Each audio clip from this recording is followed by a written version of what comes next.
Tú me dices cuándo podemos Listo, iniciar. ya empezó mi profe. Bueno, muchas gracias. Bien, a manera de introducción, quiero comentarles que desde la escuela nos pensamos los espacios de café político los martes para abordar justo este texto. Y como parte de la propuesta estaba este martes para conversar sobre las perspectivas narrativas sobre los crímenes de Estado. Cuando me refiero a perspectivas narrativas, es una propuesta de mi Profe interés Jenny, si quieres, investigativo. ¿Sí? quitas la cámara porque se te está escuchando un poco entrecortado. Vale. Bien, entonces, estos intereses, sobre todo en el estudio de la criminalidad, desde el enfoque criminológico crítico, han estado enfocados a estudiar las figuras relacionadas con los crímenes de Estado y relacionarlas con los dispositivos narrativos, en este caso con la literatura y específicamente con la literatura de la violencia en Colombia, en este caso particular con aquella literatura que se ha producido en el siglo XX. ¿Y por qué estos intereses investigativos? ¿De qué manera poder asociar el estudio de la criminología, en este caso de la criminología crítica, con la narrativa literaria? Pues desde los años 70 para acá surgió en Norteamérica un movimiento denominado movimiento del derecho a la literatura. Y algunas universidades han estado muy atentas en poder patrocinar este tipo de investigaciones ahora a nivel de América Latina. Por ejemplo, la Universidad Nacional de La Plata, también en Europa, la Universidad de Palermo, el Instituto Internacional de Sociología del Derecho y en Alemania el Instituto de Estudios Culturales del Derecho de la Universidad de Osnabrück. ¿Y qué implica hablar de un movimiento que estudia el derecho y la literatura y por qué? Pues particularmente este tipo de movimiento se interesa en indagar cómo se establece esa relación entre el derecho y literatura. ¿Cómo? ¿Por qué? ¿Para qué? Pensarse en, bueno, ¿por qué juristas, abogados, politólogos y también profesores de literatura o literatos tratan de responder preguntas como ¿qué relaciones existen entre el derecho y la literatura? ¿Por qué es importante girar esa mirada hacia las disciplinas del otro? ¿Qué nos permite encontrar literatura? ¿Cómo proponer puntos de reflexión en temas que podrían ser aparentemente demasiado rígidos desde el derecho o desde la ciencia política? Y uno de esos temas de interés han sido los crímenes de Estado. Por eso, la pregunta, ¿sí? Que me motiva a ese interés investigativo es entonces, ¿cuáles son esas representaciones discursivas que desde la literatura podemos encontrar para comprender la figura de los crímenes de Estado, y particularmente en Colombia? ¿Qué ha pasado con esa literatura colombiana que se ha escrito alrededor de la violencia? Pues quiero comentarles que Colombia ha aportado a la literatura un subgénero literario, y ese subgénero literario justamente es el de la literatura de la violencia, ¿sí? ¿Y por qué ha propuesto este subgénero de la literatura? Es como Estado colombiano que hemos sido víctimas del conflicto armado interno, quienes lo han sido de manera directa, indirecta, han buscado otras formas de poder expresarse, de poder denunciar, de tratar de contar qué es lo que ha pasado, cómo ha pasado, y justo esos sistemas de represión han impedido hacerlo por ejemplo, desde el acceso a la justicia, desde las movilizaciones sociales, desde el ejercicio de las libertades. Entonces aquí la literatura cobra un papel fundamental porque a través de esos dispositivos literarios ha sido posible contar, narrar.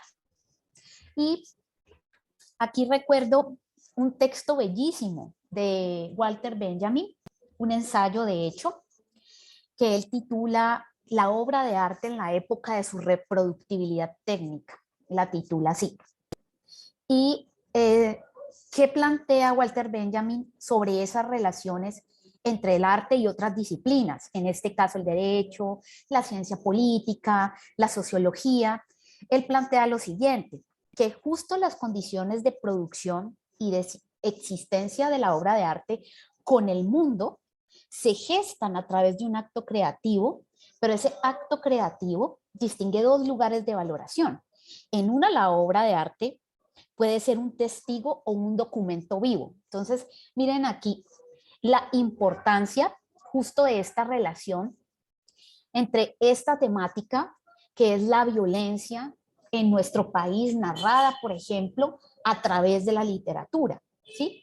Y cómo ese lugar de valoración, siendo este un documento vivo, permite comprender o proponer escenarios de lectura de importancia de cómo esa experiencia que tenemos, esa experiencia desde la belleza estética que tenemos con la obra, es un reflejo de la necesidad del mundo de poder expresar y representar. Y en este caso particular, ¿qué es lo que se ha querido representar? ¿Sí? ¿Cómo ha sido esa violencia en nuestro país? Y uno de los tópicos importantes o de interés han sido los crímenes de Estado. ¿Cómo narramos de qué manera el Estado ha sido un actor como parte del conflicto armado interno? Entonces, esto también tiene una gran importancia histórica sobre cómo la literatura también aporta esa construcción de memoria. Entonces, desde este planteamiento dado por Walter Benjamin, encuentro yo que hay un sentido, ¿sí? Un sentido de la literatura desde un punto de vista didáctico, como obra de arte, ¿sí? Pues si se considera un documento vivo, ¿qué posibilita? Pues ser un objeto de conocimiento. ¿Conocimiento en qué sentido? No solamente en lo estético, sino en poder estudiar esas respuestas, ya sea como lectores, investigadores, aficionados, de la manera en que podemos interpretar a partir de esos actos de comprensión que justo nos lleva a la literatura, a hacer ejercicios de interpretación, a encontrar signos de contenido en el texto literario, a hacer también ejercicios en donde podamos encontrar cómo convergen una serie de discursos con el propósito de comprender, además del contenido de la obra, cuál es ese significado que está depositado en ella, que se enuncia, que se construye a partir de allí. Y los estudios literarios particularmente, como por ejemplo la teoría de la recepción y la del efecto estético de la literatura, en este caso como obra, nos permite estudiar la construcción de esa interpretación de los textos literarios para comprender o construir unidades de sentido que nos permitan problematizar temáticas como estas. ¿De qué manera entonces podemos abordar la temática de los crímenes de Estado? ¿De qué otras maneras podemos comprender esa violencia en nuestro país? Bien, ¿qué entender entonces por la criminología crítica? ¿Cómo entra allí la criminología a aportarnos un escenario de comprensión del tema de los crímenes de Estado? Pues la criminología nos permite comprender los motivos, los factores, los medios, los dispositivos por los cuales surge el crimen como conducta, ¿sí? Entonces la criminología crítica hace una revisión que va más allá de poder señalar la comisión de un delito, sino que nos proporciona elementos para comprender el por qué se dan ese tipo de conductas que son consideradas como delitos. Y también comprender el por qué los sujetos cometen esas conductas. Es entonces desde la criminología crítica que se considera el Estado, ¿sí? Desde ese lugar, el Estado como un sujeto o un actor que potencialmente puede ser criminal. ¿Y en qué sentido?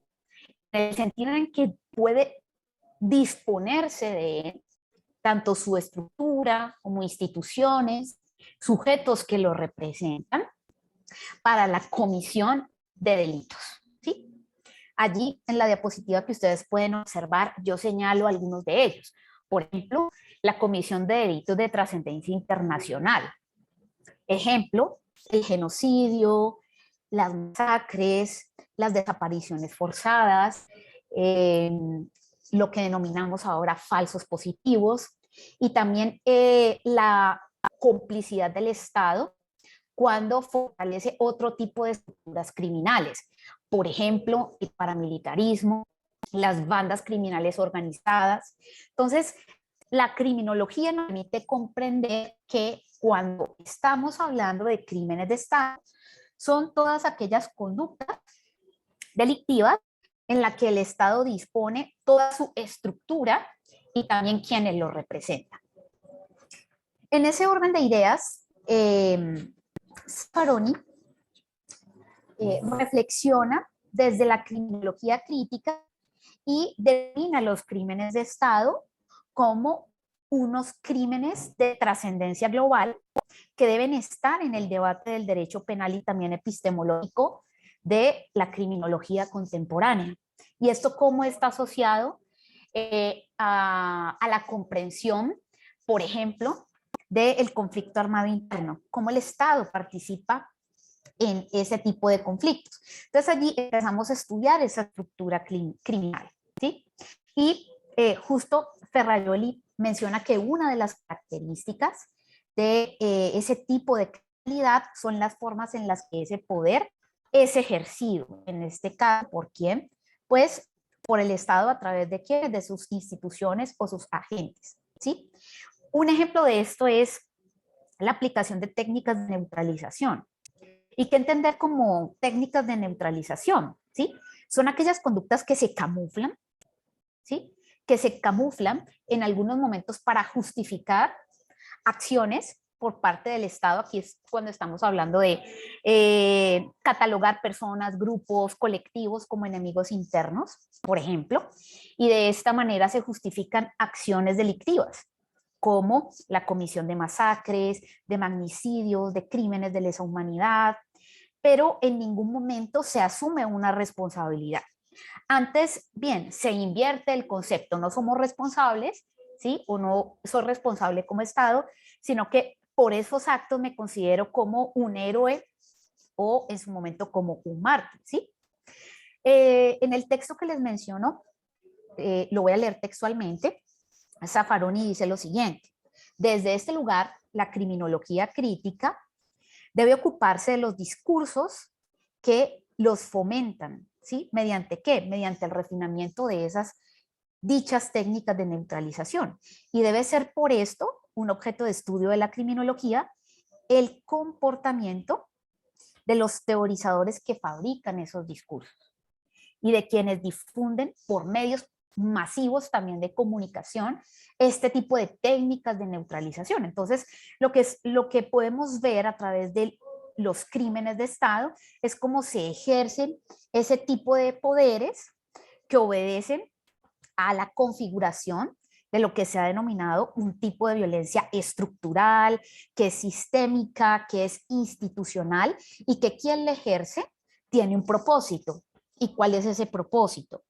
Pues mantener una determinada estructura de manera organizada. Entonces, los mecanismos que se emplean para la comisión de esas conductas, por lo general, están derivados en escenarios de opresión, de control social, donde la comisión de crímenes está allí presente. Otro teórico importante que reflexiona también sobre la criminalidad y cómo esto se puede leer, ¿sí?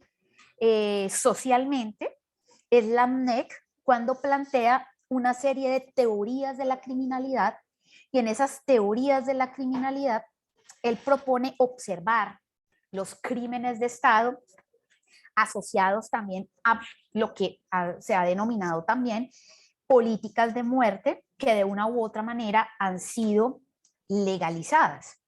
Entonces, miren la trascendencia de los crímenes de Estado. ¿Qué es lo peligroso allí? ¿Sí? Lo peligroso allí es que debe determinarse en qué momento los estados cometen esos crímenes y se configuran esos elementos.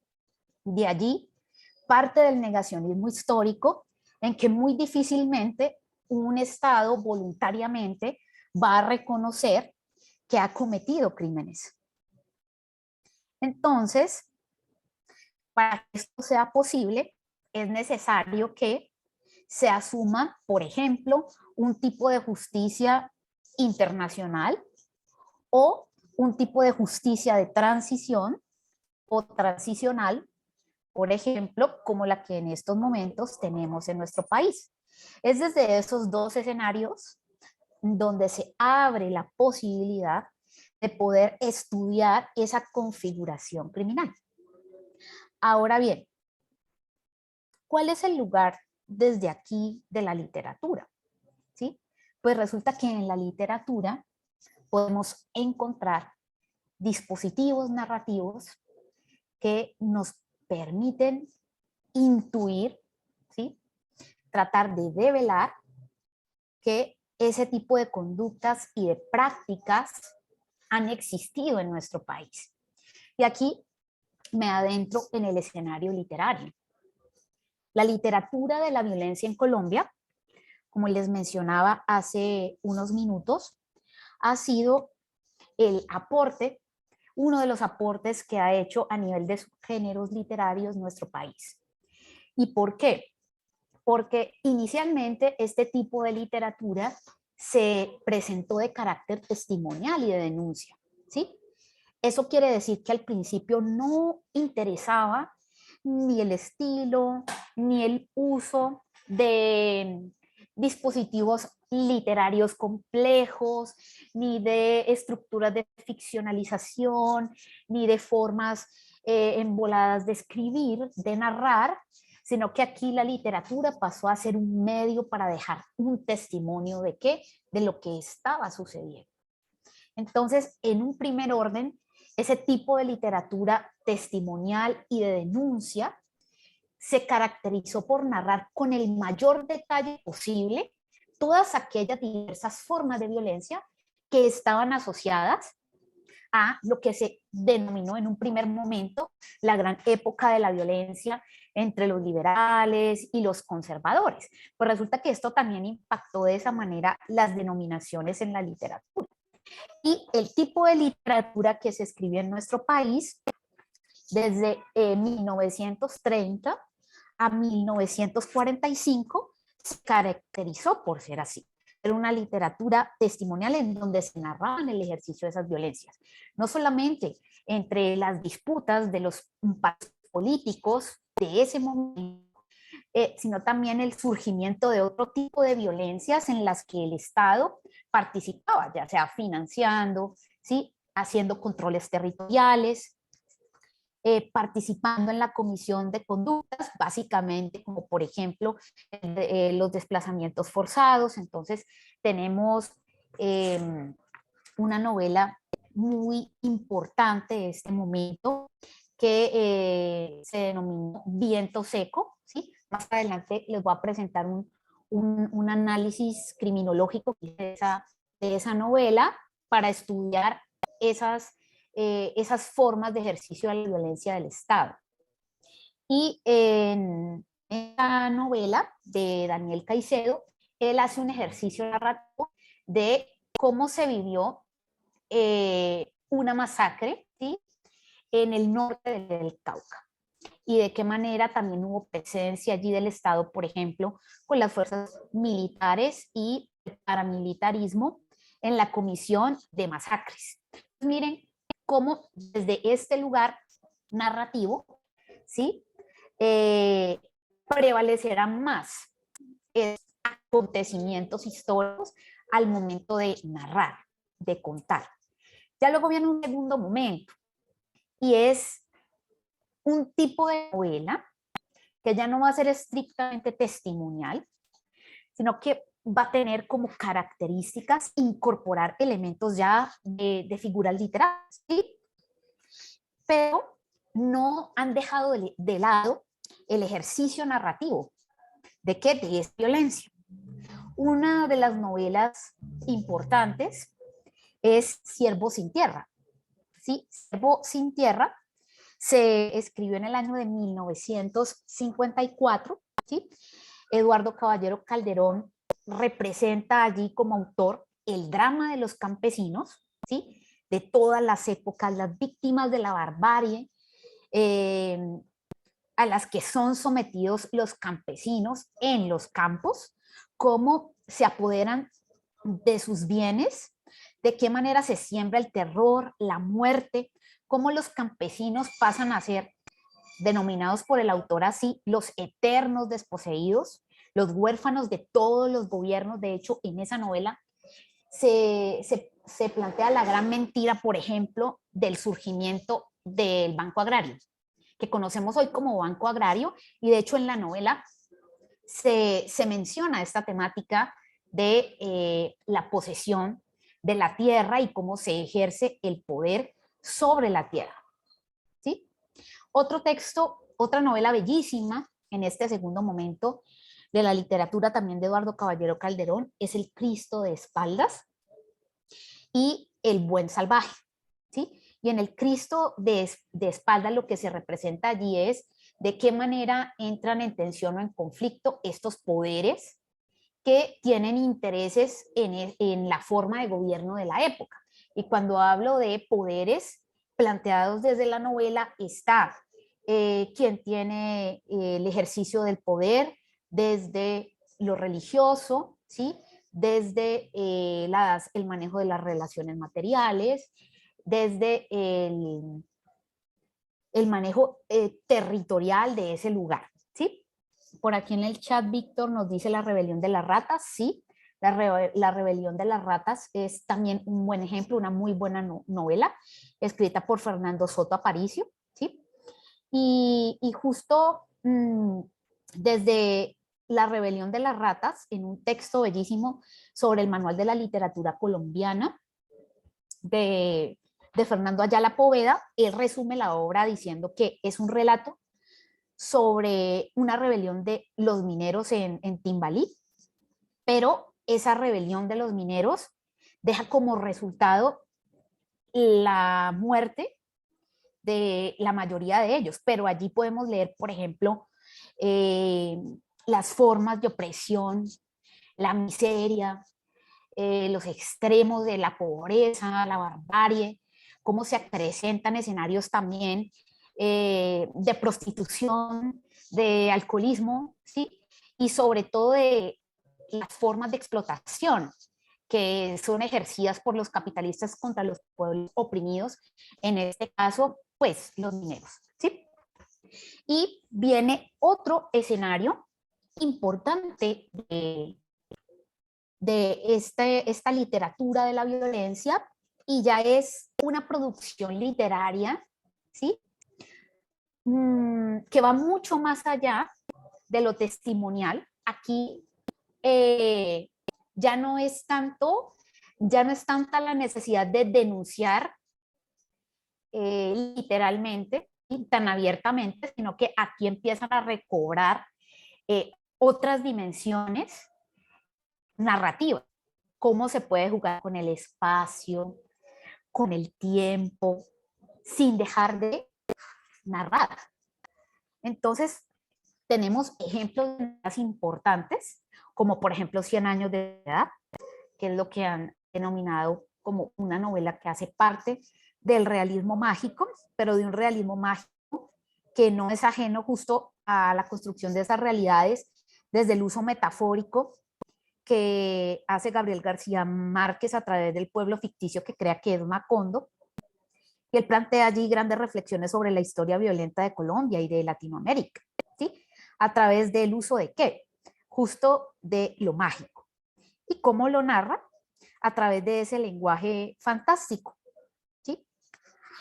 Otras novelas importantes en este tiempo, en la década 70 y 90, muy conocida, Cóndores no entierran todos los días, de Gustavo Álvarez Gardiazabal, y es considerada justo una de las novelas más importantes de la violencia, porque plantea esa guerra civil, entre comillas, que no fue declarada entre el año 46 y 66, entre los liberales y los conservadores, que dejó más o menos 300.000 muertos en ese momento, ¿sí?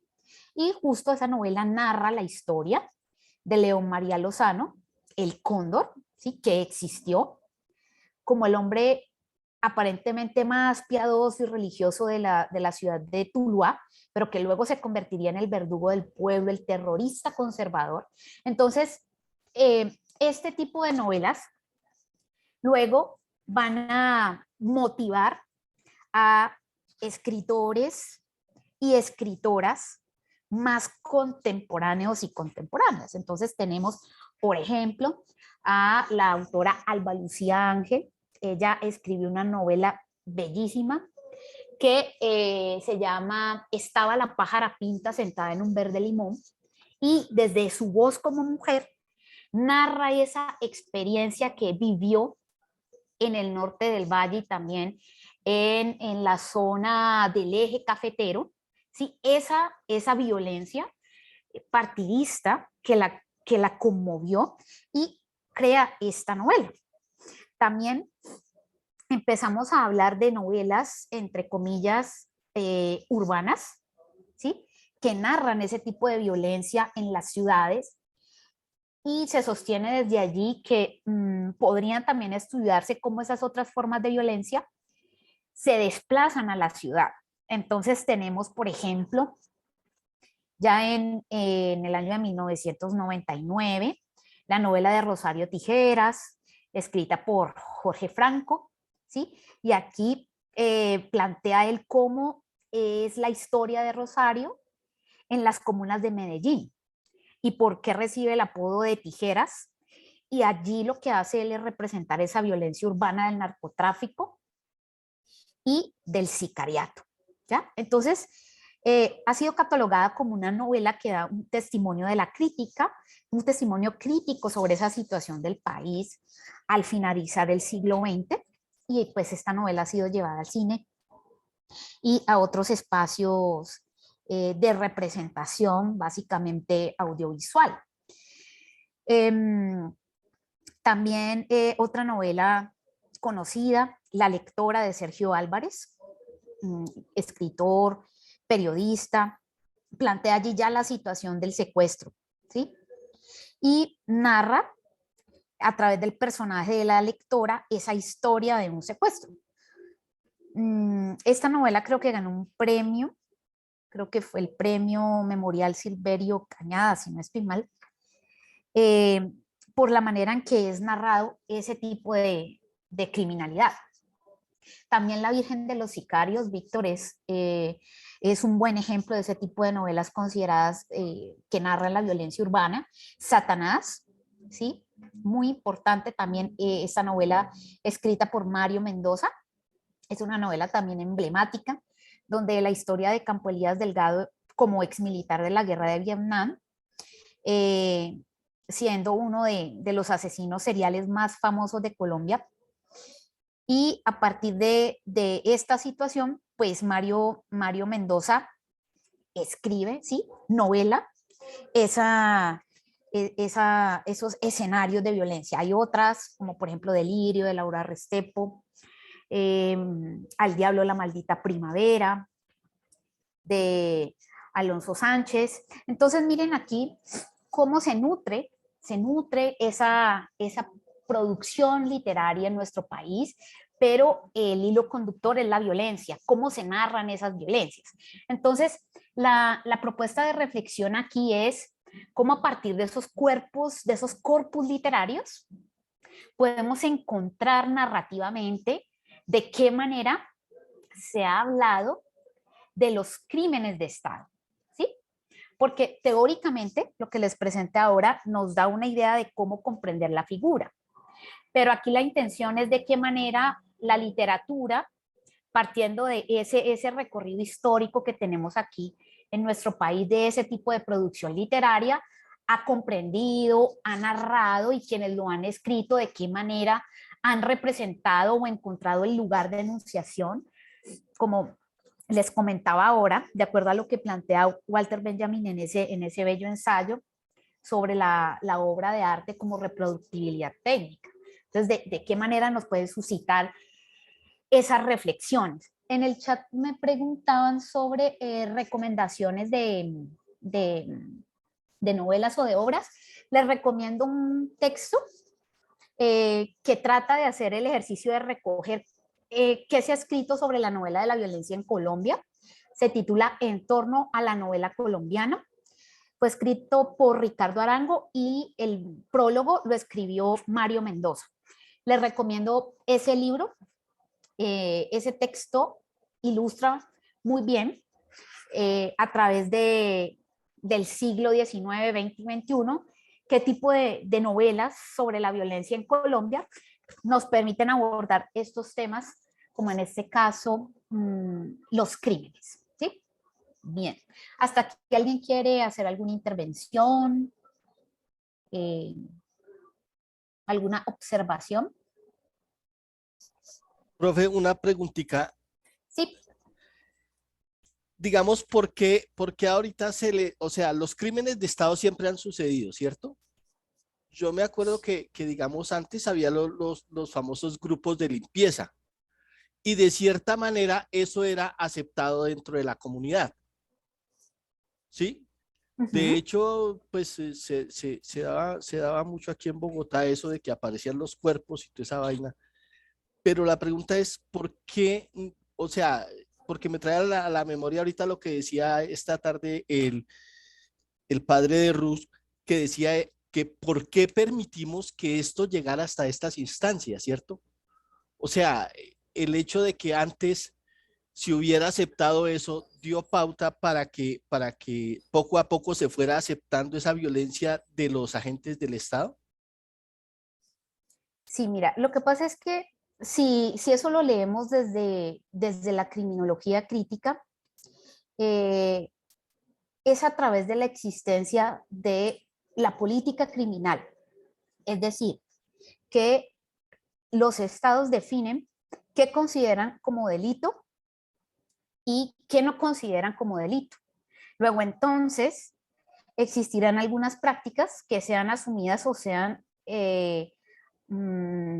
incorporadas en los imaginarios colectivos o en la vida colectiva desde la normalización, ¿sí? Pero cuando incluimos este tipo de escenarios como conductas criminales, es allí donde opera esa política criminal que nos permite señalar esto es un delito. Lo que era considerado como limpieza ya no puede ser considerado como tal, porque aquí estamos en el marco de unas bandas criminales que cometen o coadyuvan, ¿cierto?, a ejercer un tipo de control social. Entonces, esto está muy ligado al tipo de política criminal que en su momento haya tenido el Estado, ¿sí?, para determinar o no si eso es considerado un delito. Ese ha sido uno de los grandes inconvenientes en nuestro país, ¿sí? Muy poco conocemos de qué manera se construye la política criminal, porque de una u otra manera la política criminal es la que nos permite, por ejemplo, hablar de someter ese tipo de crímenes, de conductas, considerarlas como delitos y que o puedan ser judicializadas o puedan ser consideradas como tal. Entonces allí también ha sido un escenario de permisividad de quienes han hecho las políticas criminales que ha tenido el Estado colombiano, porque al no considerarlas delitos, fue una forma de viabilizar su comisión, ¿sí? Creo que por eso en el discurso hablaban de que también es necesario esa voluntad política. Y hablar de esa voluntad política también debemos asociarla a esa forma de construir la política criminal del Estado. ¿Sí, Mauricio?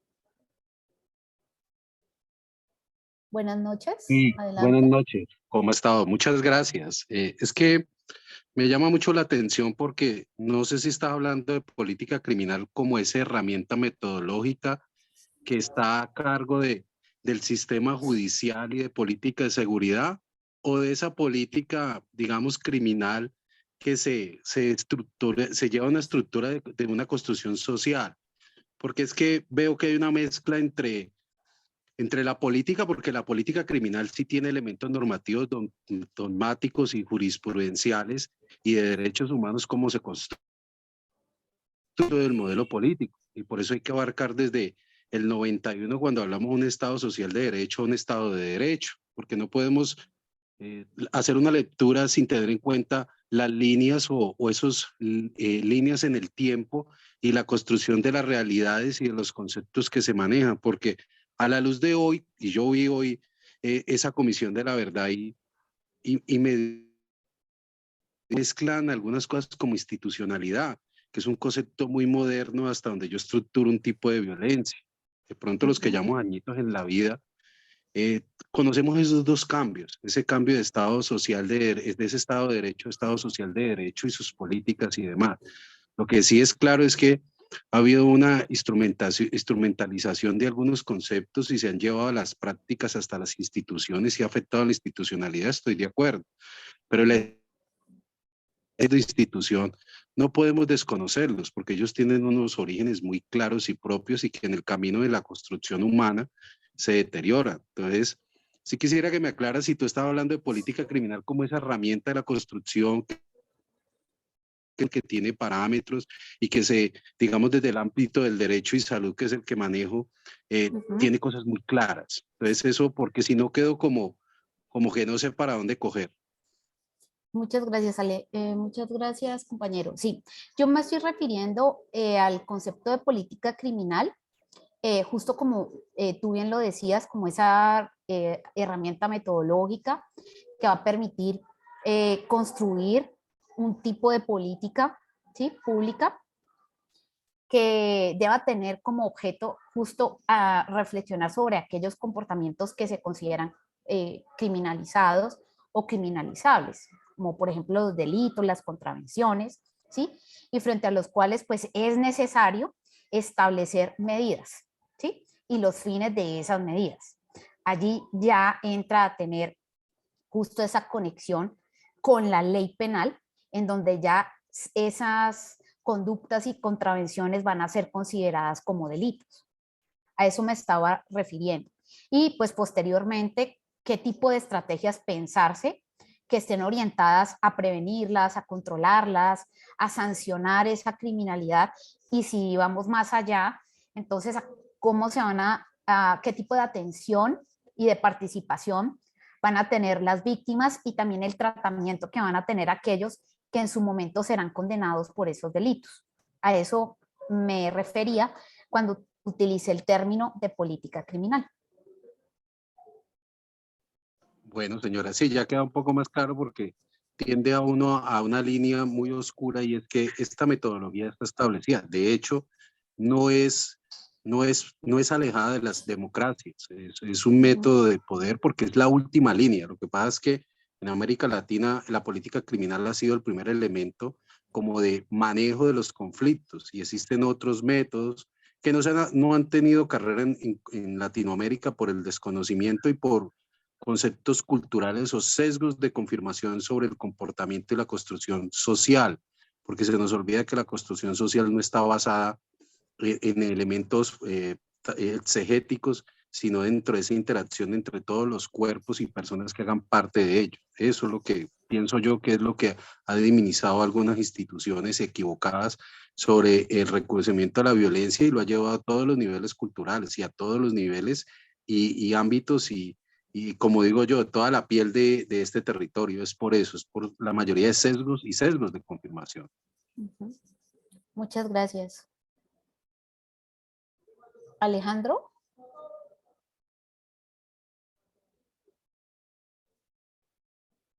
Alejandro, ¿vas a hacer alguna Ah, intervención? sí, profe. Sí, qué pena. Pensé Bien que había pueda. activado el micrófono ya. Sí, lo que pasa es que, bueno, con respecto a lo que decía el compañero que me precedió en el uso de la palabra, sí, muy pertinente, pues la aclaración que él hace, inclusive yo tengo entendido, pues que inclusive el Consejo Superior de Política Criminal está institucionalizado e inclusive da conceptos en materia penitenciaria. Ujú. Entonces, quería por ese lado, pues, hacer como ese aporte. Y de otro lado, profe, usted hablaba hace rato de las técnicas de neutralización, sí, técnicas de neutralización por parte del Estado. Pero Sí, entonces, bueno, nosotros sabemos que, digamos, en nuestra historia política y social han ocurrido por parte del Estado por acción u omisión, sí, digamos, crímenes de Estado. Por ejemplo, lo que ocurrió en Carica con los paramilitares, eh, pues los asesinatos, desplazamientos forzados, persecuciones, desapariciones, amenazas, todo ese tipo de situaciones que vivió la población civil afrodescendiente en la región del Urabá Chocuano, es un claro ejemplo pues, de, ¿qué es? De un crimen de Estado.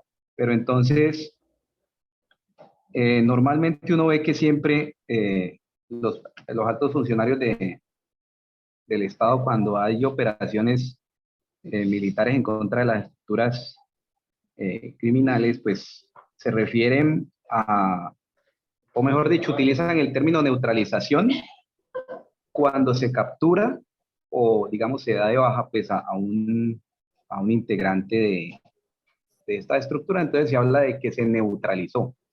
Entonces yo digo, ujú. pues en ese caso sería lo más viable, lo más sensato y prudente aplicar ese término. Porque se puede, digamos, cuando se habla de neutralización, se puede confundir con crímenes de Estado y como que se revuelve todo ahí mismo y se trata de, y algunos dicen que se trata de justificar por parte del Estado las otras acciones diciendo que no, entonces fue neutralización. Y yo, pues al menos lo que he visto, es que siempre que se habla de neutralización es cuando haciendo pues uso del uso legítimo de la fuerza eh, y en la imposición del Estado de Derecho, pues se neutralizan a los terroristas, o bien sea con capturas y demás. Entonces, de pronto sí hacer como la claridad ahí en ese sentido con lo de técnicas de neutralización y política de muerte. Sí, aquí como el término lo estoy abordando desde lo que se propone en la criminología crítica, el uso del término de técnicas de neutralización está dirigido a las formas en las que se justifican esas conductas para negar los daños, ¿sí?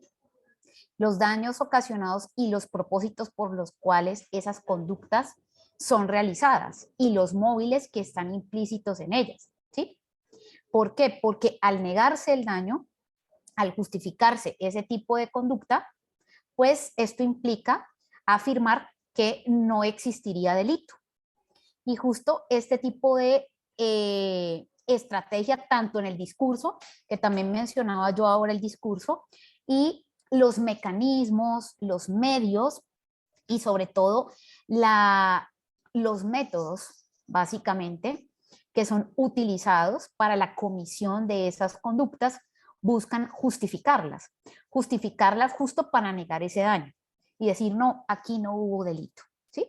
Entonces, lo que se propende desde la criminología crítica es poder discernir en qué escenarios la justificación de ese tipo de métodos, medios, mecanismos técnicas de neutralización han sido utilizadas es para negar, ¿sí?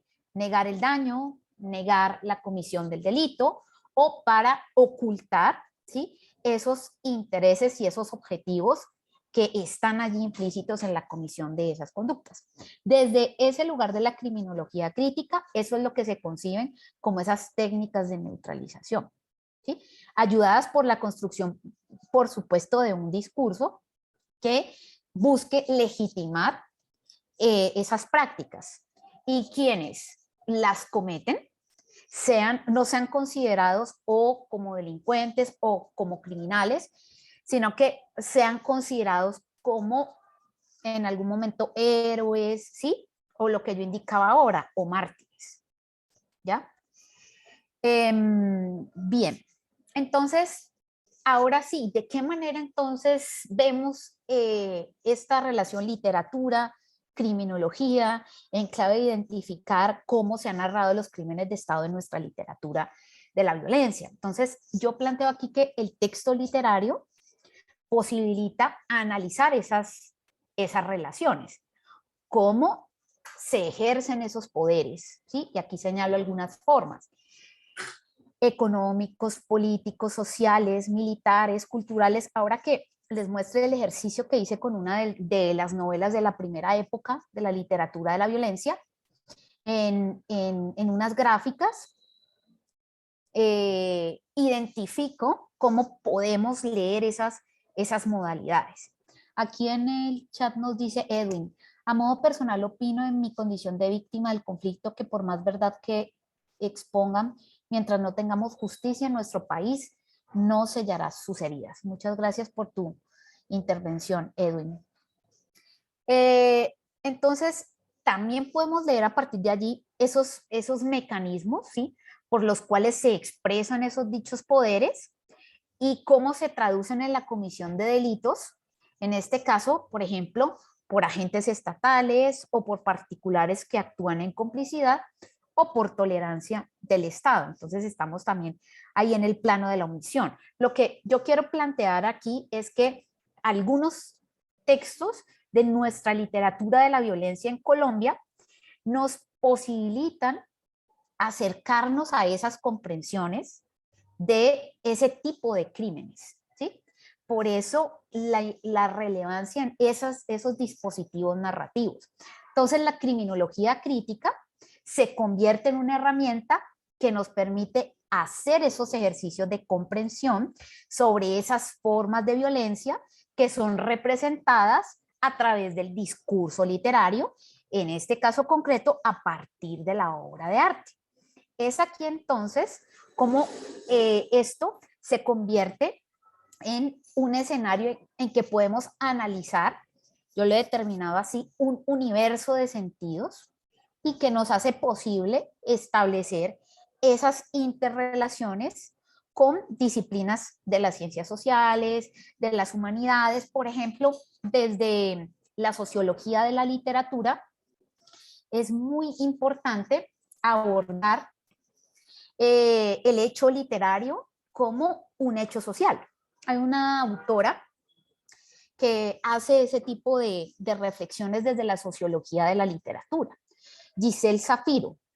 Y Giselle considera que el enfoque sociológico, ¿sí?, del hecho literario nos permite estudiar esas mediaciones.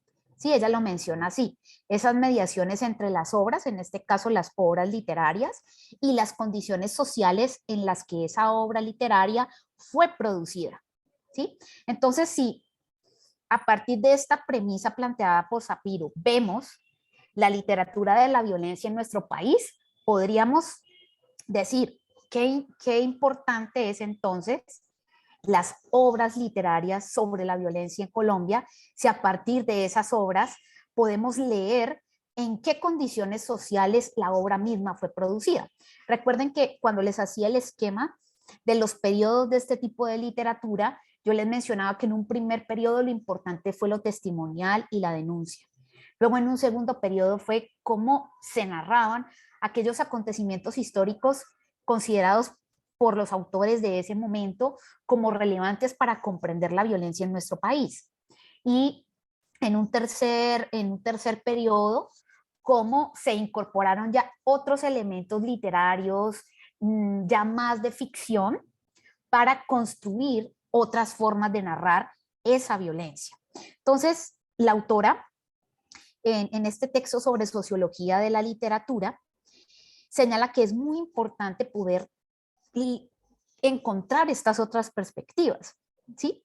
¿Por qué? Porque es una manera de, lo ha denominado ella, de descolonización de la historia también de la literatura. ¿Quiénes han escrito la literatura? ¿Por qué? ¿Qué los motivó a escribir, a narrar? Entonces, este tipo de estudios permite también hacer una circulación diferente de las obras, ¿sí? El poder analizar el impacto de estas, el por qué. Entonces, ella plantea la importancia de apropiarse de la obra literaria, ¿sí? De incluso poder establecer otras lecturas que ella ha denominado como un tipo de planteamiento en el que podamos leer incluso los efectos sociales de los escritos. Y qué importante poder también revisar qué efectos sociales ha tenido la literatura de la violencia en nuestro país, que va a ser, también les voy a mostrar ese tipo de efecto en un caso concreto, que es ese componente pedagógico que comentaba la profesora Vanessa hace unos minutos, en el que con otra compañera docente pudimos proponer la literatura como una estrategia pedagógica para una pedagogía de la verdad y abordar temas como el negacionismo histórico, los crímenes de Estado, otra manera de tratar de comprender la violencia que hemos vivido en nuestro país, ¿sí? Entonces, miren que también la literatura nos permite hacer ese tipo de ejercicios. Ahora, bien, ¿cómo lo he hecho? ¿Sí? Ya esto es mi propuesta metodológica. ¿Cómo relaciono la criminología y la literatura de la violencia? Entonces yo propongo una metodología de triangulación, ¿sí? Y es, bueno, ¿cómo puedo estudiar el crimen de Estado, ¿sí? A través de la identificación de estos discursos que están en la novela de la violencia. Aquí me centro en un periodo, que es la novela de la violencia en Colombia del siglo XX, y de qué manera puedo identificar esas representaciones discursivas. Cuando utilizo el término de representaciones discursivas es de qué manera ha sido narrada la violencia, ¿sí? Y una vez he identificado ese tipo de representación del discurso literario, paso a hacer un ejercicio de caracterización de esos modelos de comportamiento que puedo hallar en esas representaciones del discurso. Es aquí donde entra desde la criminología crítica cómo se ha estudiado la estructura del crimen de Estado y poder encontrar esos puntos de encuentro, ¿sí? Esos puntos de encuentro en de qué manera se ha narrado la violencia y qué estructura tiene el crimen de Estado, y poder identificar esto que está siendo narrado aquí es una descripción que se ajusta a esa estructura del crimen de Estado y concatenarla con aspectos criminológicos que tienen una perspectiva interseccional, y es ampliar ese concepto del crimen de Estado. ¿En qué sentido? Ya analizarlo desde lo territorial, ¿sí? Las modalidades en las que se comete el crimen, qué tipo de población o comunidad es afectada, ¿sí? Qué tipo de roles asumen esos sujetos, qué móviles hay presentes en la comisión del comportamiento, de la conducta, qué tipo de asociaciones puedo hacer entre ese discurso que se describe en el documento literario, la identificación de ese crimen, de esos crímenes, en los que me permite leer que el Estado ha sido también criminal y cómo estas perspectivas interseccionales están presentes allí en la literatura. Yo les había dado unos ejemplos hace unos minutos. Por ejemplo, cuando mencionaba la novela de Ciervo sin tierra, que les señalaba el interés del escritor fue narrar cómo vivieron los campesinos, en este caso los campesinos de los Santanderes, esa violencia, ¿sí? Esa violencia desde lo agrario. Entonces allí hay un elemento interseccional importante. Cuando me refiero a la novela de Viento Seco que les menciono, allí hay varios factores interseccionales, ¿sí? Quienes fueron masacrados en las representaciones discursivas de esa novela. Campesinos sí, pero básicamente mujeres y niños. Entonces hay otros elementos que nos permiten extender esa reflexión sobre cómo ha sido ejercida la violencia. Mauricio nos dice, considero que se tiene que observar que permitió que el género literario de la violencia nutra los paradigmas de la violencia como institución. Sí, justo creo yo que ahora se está reivindicando mucho el subgénero, este subgénero de la literatura de la violencia en nuestro país, porque, por ejemplo, como parte de los procesos de reparación y de atención psicosocial a las víctimas o a quienes han sido actores en el marco del conflicto armado en nuestro país, se ha reivindicado mucho el ejercicio de la literatura, tanto la literatura que leemos como la manera en que utilizamos los dispositivos literarios para narrar, para expresar, también cómo la literatura ha sido utilizada como parte de la arteterapia, ¿sí? De qué manera se han hecho propuestas pedagógicas desde el estudio de este género literario para comprender otras voces que yo llamo subalternas, es decir, que por otros medios y escenarios no fueron escuchadas, entonces a través de este subgénero fue posible que estas voces se expresaran y se situaran, ¿sí? Se situaran en este escenario de la realidad en nuestro país. ¿Sí? Bien, entonces quiero mostrarles dos ejemplos de cómo he hecho este tipo de ejercicios con la novela, ¿sí? La novela de la violencia. A ver, la profe Vanessa nos dice, sí, lo literario es una expresión de la sociedad. Lo que se menciona en las novelas, cuentos, libros, muestra justamente esas historias de la violencia en un contexto determinado. Por ejemplo, García Márquez en Crónica de una muerte anunciada. Muchas gracias, profe Vanessa. Bueno, entonces, bien. ¿Me pueden confirmar si ven lo que estoy proyectando? Sí, profe, se ve perfecto. Sí, profe. Vale.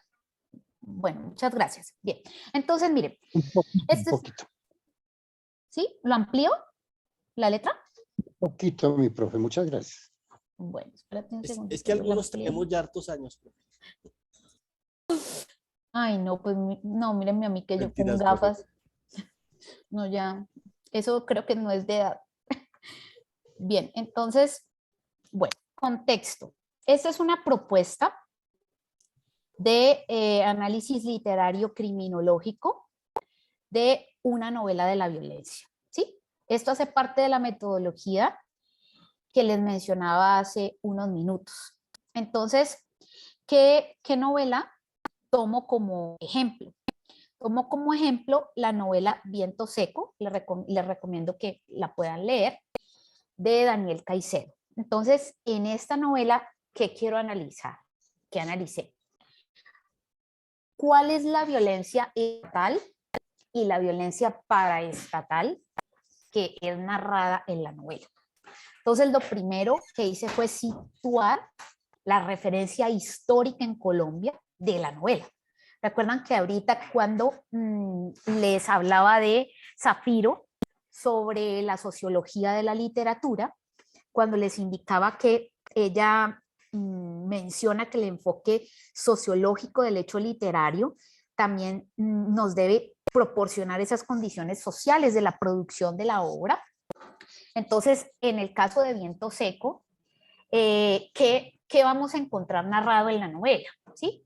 La masacre realizada en el corregimiento de Ceilam, ubicado en el municipio de Bugalgrande, en el departamento del Valle del Cauca. Esos hechos, ¿sí?, sucedieron el 21 de octubre de 1949 por acción de grupos estatales. Entonces, miren, allí ya podemos empezar a analizar que si en este caso la fuerza pública participó de esta masacre, allí ya tenemos un primer elemento que nos empieza a configurar la existencia de posibles crímenes de Estado, ¿sí? Entiéndase, cuando digo grupos estatales, son agentes que representan el Estado. Entonces es un elemento importante en términos de ¿qué? Identificar los sujetos que van a cometer las conductas que más adelante les voy a mostrar. Y para estatales me estoy refiriendo a los paramilitares, ¿sí? Las víctimas fueron en total 150 personas. ¿Y qué actos violentos, a qué actos violentos fueron sometidas?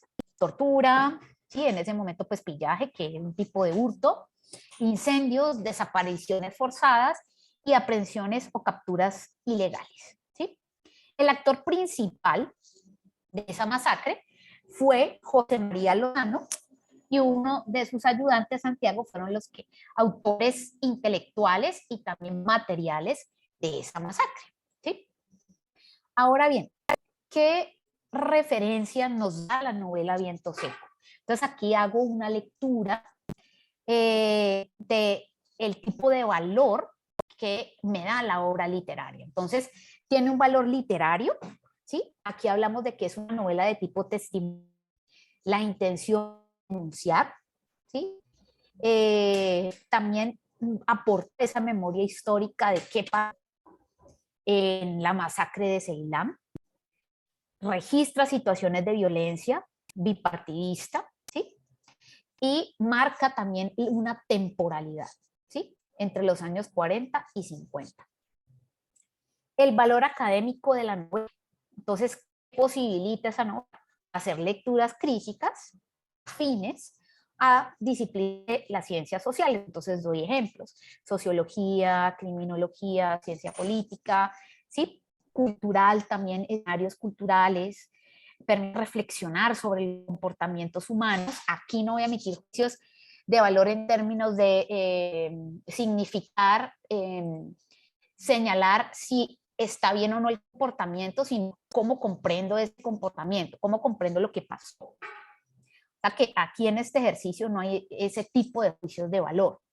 El valor histórico, es decir, que a través de esa novela podemos encontrar desde la literatura referencias a una masacre que se llevó a cabo, ¿sí?, en nuestro país, en el municipio de Bugalgrande, en el norte del Valle del Cauca. O sea que los hechos históricos tomados por el autor son reales, ¿sí? Él lo que hace es, a través de la novela, ficcionaliza esos hechos, pero el centro de lo narrado es esa masacre, ¿sí? Y el valor en cuanto a cómo aporta la construcción de memoria histórica. Y bueno, aquí señalo que es importante tener en cuenta este tipo de textos literarios justo en procesos, por ejemplo, de transición, como el que estamos pasando nosotros. Bien, luego construyo un primer esquema. ¿Y qué quiero analizar allí? ¿Qué información me arroja la novela con relación al ejercicio de violencia estatal?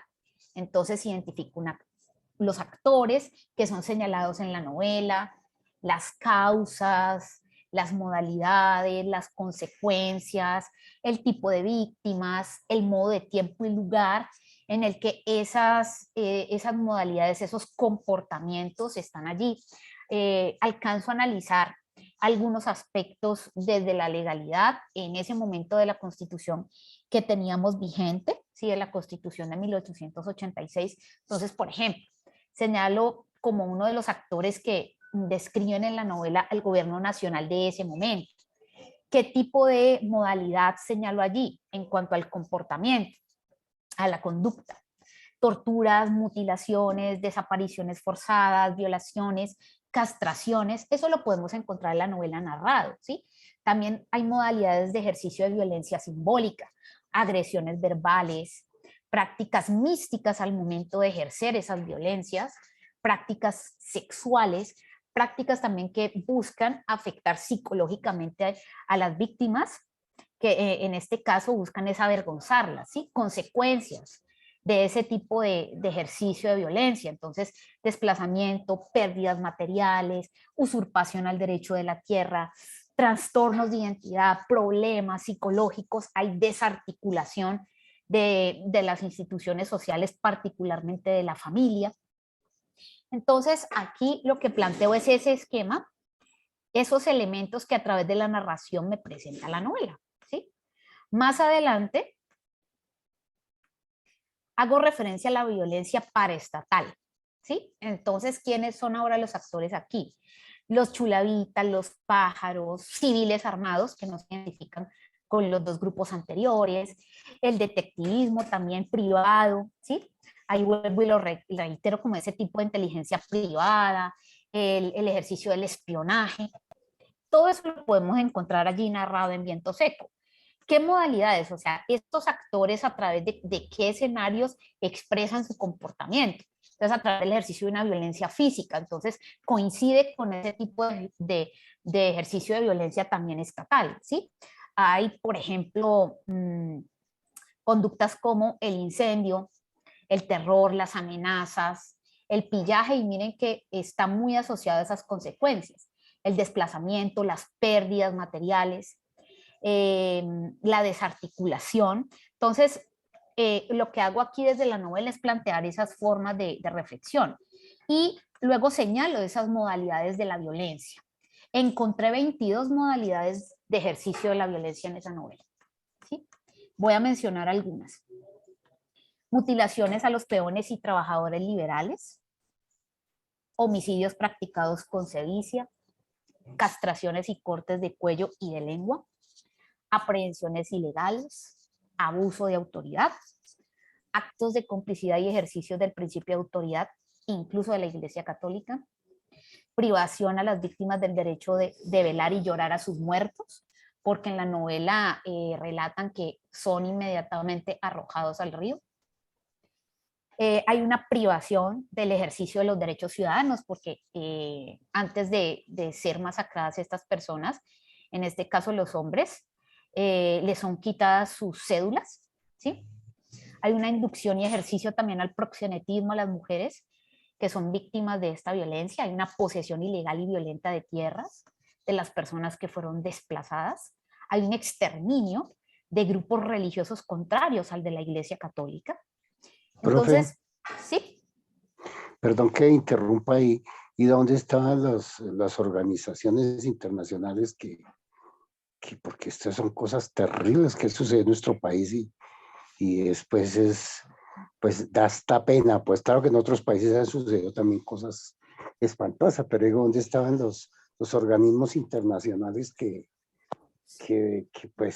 ellos controlaban pues que hubiera guerra, pero que no se presentaran esta clase de vejámenes tan espantosos?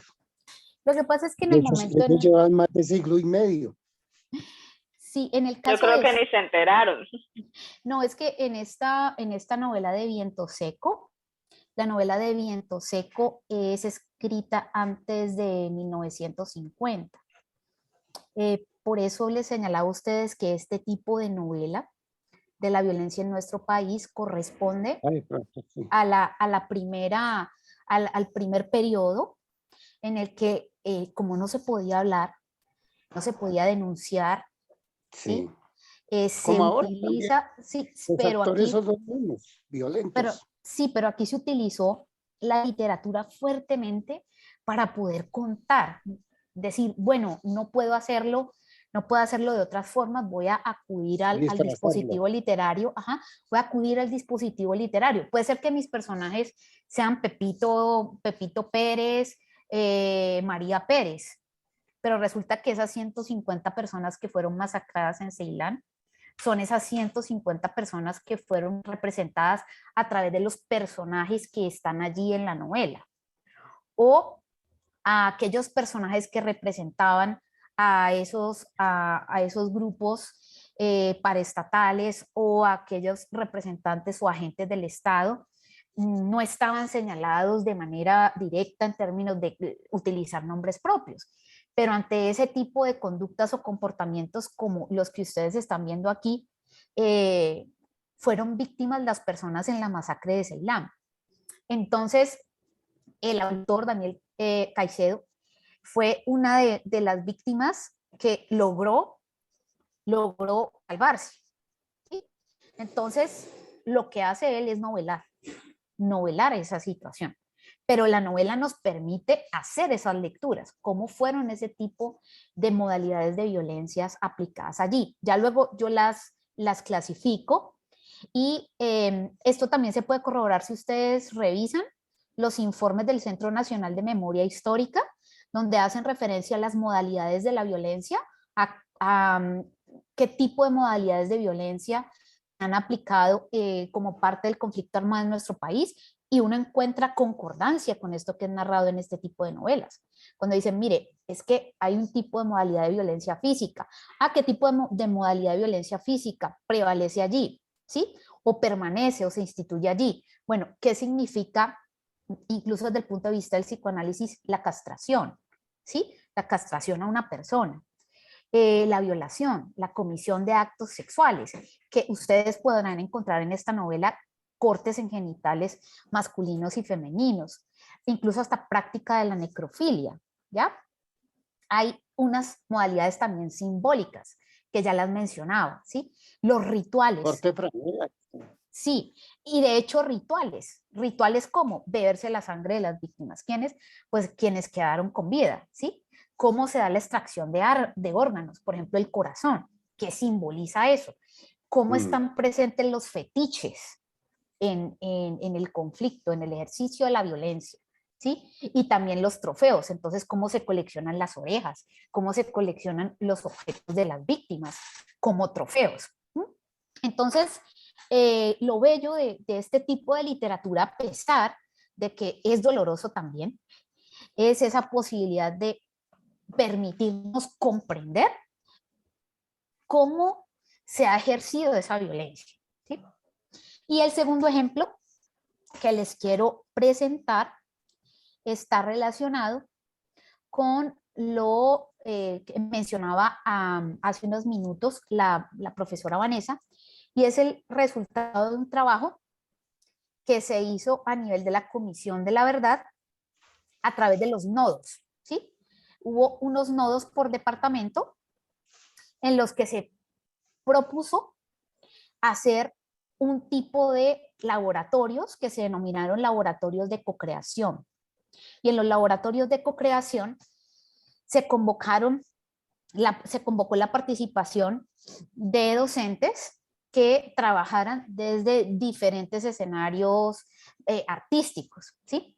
En mi caso, lo he trabajado desde la literatura, y cuando he orientado cursos sobre derechos humanos, he trabajado la literatura de la violencia para abordar temas sobre derechos humanos. Entonces, con una de mis compañeras de ese laboratorio de cocreación, porque estábamos divididos en grupos, los compañeros de historia, de teatro, de artes visuales, de artes plásticas, de literatura, cada subgrupo construyó una herramienta pedagógica pensada en los propósitos de la Comisión de la Verdad. Y uno de esos propósitos es la pedagogía de la verdad, para la verdad y sobre la verdad, ¿sí? Entonces, como parte de esa apuesta, nosotras construimos una herramienta pedagógica desde la literatura, ¿sí? Lo que les estoy proyectando ahora es ya la página oficial de la Comisión de la Verdad. Y esa herramienta propuesta por nosotras, aquí la pueden observar, es la literatura como estrategia pedagógica. Y aquí, en esta propuesta que hacemos, desde la literatura es abordar el texto literario, llámese cuento, novela, poesía, como les decía, aquí ya lo hicimos más amplio, para trabajar temas como el negacionismo histórico, la violencia en Colombia, crímenes de Estado. Entonces la denominamos así: literatura como estrategia pedagógica, pensar esclarecido y sentir conmovido, ¿sí? Entonces nosotras proponemos una secuencia didáctica, ¿sí? Y en esa secuencia didáctica nosotras planteamos cómo comprender situaciones históricas de vulneración de derechos humanos en el conflicto armado interno a partir de la narrativa literaria escrita y oral, conocida como oriliteratura, en sus múltiples formas. O sea, que es una herramienta pedagógica pensada para ser adaptada en el contexto universitario, en el de básica primaria, en el de media, ¿sí? Incluso para trabajar en otros escenarios desde la educación popular, bueno, otros espacios que tengan como propósito abordar estas temáticas haciendo uso de la literatura. Entonces aquí nosotras señalamos que la literatura nos sirve para reflexionar sobre las situaciones humanas, que es lo que llamamos nosotras el sentir conmovido, ¿sí? Y las realidades sociales, el pensar esclarecido, ¿ya? Entonces, aquí buscamos Profe, comprender, ¿sí? yo tengo una pregunta, qué pena. Del tema anterior que Sí. estábamos hablando de todos esos crímenes y esas masacres, ¿se le culpa al Estado por no tener el control total del país? ¿Se le culpa al Estado por ser el culpable de todo eso? Como tal, son actos que de pronto ejerció la guerrilla, pero como le dije anteriormente, el Estado no tenía control y por eso se le culpa. Pues mira, la reflexión, el análisis que yo les presenté ahora de esa novela en particular, lo que hace el autor quien la escribió de manera testimonial, ¿sí? Es narrar desde su voz cómo fue vivido por él esa masacre, ¿sí? Entonces, él allí lo que hace es presentar a través de la narración quiénes fueron esos actores. Puede ser que encontremos una obra literaria en la que se haga referencia a esa masacre. Allí no se narre o no se cuente la participación del Estado, sino de estos grupos paraestatales, ¿sí? Lo que les quiero decir con esto es que este tipo de literatura testimonial nos permite también recoger esa diversidad de voces que desde diferentes escenarios, lugares, roles, narraron ese ejercicio de violencia. Si lo afirmamos desde lo que propone la obra que les presento, el análisis que hice, que es Viento Seco, yo podría decir que no exclusivamente la responsabilidad recaería en el Estado, porque allí he identificado cómo se ejerció violencia por parte del Estado, por parte de particulares, de parte de grupos civiles, pero también de grupos paraestatales. O sea que allí, en esa masacre, como está narrada allí, hubo la participación de una serie de actores. Entonces no podríamos, si ya hablamos en términos de responsabilidad, de acuerdo a lo que nos sugiere el texto literario, pues no podríamos afirmar que es exclusivamente la responsabilidad del Estado, pero sí se identifican conductas en las que el Estado participó. Entonces luego yo ya me concentro es solamente en mirar esa violencia estatal ejercida, porque lo que yo estoy estudiando allí específicamente son los crímenes de Estado. Pero la obra literaria te puede sugerir dirigir la mirada, por ejemplo, solo al análisis de las modalidades de la violencia que están allí, sin situar la atención en los sujetos y qué roles han asumido, ¿no? Lo que te quiero decir con esto es que el texto literario nos permite también una multiplicidad de análisis y reflexiones sobre cómo ha sido narrada esa violencia. En las gráficas, en los cuadros que yo les muestro, pues son de mi elaboración y los construí con las categorías de análisis que quería observar en el texto literario, ¿sí? Que eso es lo que propusimos con mi compañera cuando construimos esta secuencia didáctica. No la cerramos exclusivamente en la novela de la violencia, la ampliamos a un rango narrativo, ¿sí? En el que pueden caber otras formas de contar, ¿ya? Por eso les decía que allí lo que nosotras pretendemos es que puedan llegar otras voces, ¿sí? Otras voces que no encontraron otra manera de narrar y de expresarse diferente al uso del recurso literario, ¿ya? Entonces, les muestro aquí un poco la secuencia, ¿sí? Emanuel, ¿vas a hacer alguna intervención? No, estaba, pues lo que he entendido es, pues utilizaron esta parte de la literatura para que pudiese mostrar lo que pasó de verdad, ¿no? Entonces, como camuflado, digámoslo así, es esta historia en la novela o en otras formas literarias.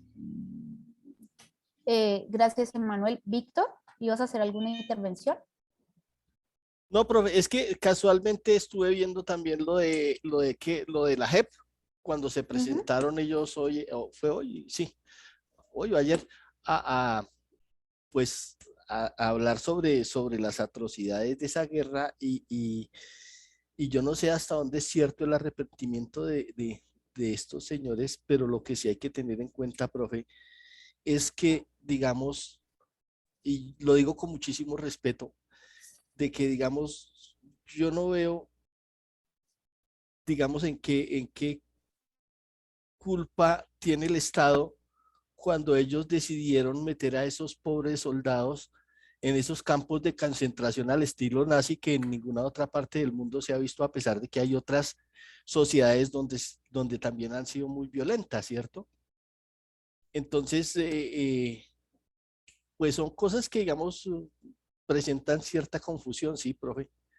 Yo pues apenas hay cosas que a pesar de mi edad, pero pues apenas estoy aprendiendo en esto de la ciencia política, pero reitero, me llega otra vez a la memoria lo que decía el padre de Ru, ¿en qué momento permitimos toda esta salvajada? Estos pobres señores, 14 años amarrados, o sea, privados de ese bien que es la libertad, simplemente porque yo digo, profe, que esto, la violencia antes de que existiera el narcotráfico o que se diera el narcotráfico, fue más una violencia desde la política, profe, porque fueron los políticos antes los que ejercieron esa violencia.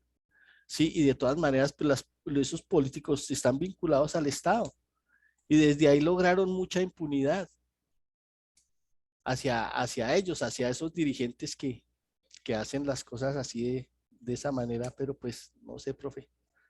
La verdad es terrible ver todo este país como lo volvieron y no sé. Gracias, Víctor y Manuel. Justo con esta comunidad de prácticas pedagógicas que se pensó desde la Comisión de la Verdad, fue un reto en pensarnos herramientas para hablar sobre la verdad. Porque una cosa es encontrar narrado, ¿sí? De manera textual, literal, cómo pasaron las cosas, ¿sí? Quienes participaron de ellas, pero cómo pensarse o idearse otras maneras en hablar sobre esto, primero para comprender por qué es importante la verdad, por qué es necesario derrumbar todos aquellos discursos que buscan negar lo que pasó y hacia quiénes va a estar dirigido ese tipo de discurso. Entonces la comunidad de prácticas pedagógicas surgió con esa necesidad bueno, vamos a tener que conocer ese informe, hay que divulgarlo, pero no es suficiente, no va a ser suficiente con esto. Hay que también concebirlo desde un escenario pedagógico, cómo llegar a una comunidad educativa en donde podemos encontrar niños, niñas, adolescentes, personas víctimas, los mismos docentes, educadores y educadoras populares, líderes y lideresas sociales, defensores y defensoras de derechos humanos, también profesionales, ¿sí? Profesionales de todo tipo, de qué manera llegar, ¿sí? A estos espacios y personas desde una propuesta pedagógica. Por eso lo concebimos desde la literatura. ¿Sí? Ya tuve la oportunidad con mi compañera de poner en práctica esta secuencia didáctica hace un mes en el Observatorio de Paz Urbana, aquí en Cali, y nosotras abordamos una de las obras que están sugeridas aquí, Los papeles del infierno. Es una obra de teatro del dramaturgo Enrique Buenaventura, caleño, y por ejemplo, Los papeles del infierno, la protagonista es una maestra. Cómo la maestra narra lo que le sucedió a ella, a su pueblo y a su familia, pero ella lo está narrando estando muerta. Ella no se pudo defender ni lo pudo expresar estando viva. O sea que el personaje es como en una voz en off y a través de ella podemos darnos cuenta cómo su familia y su pueblo, casi todos fueron desplazados. Y ella en qué condiciones fallece, pero está muy bellamente narrado, ¿sí?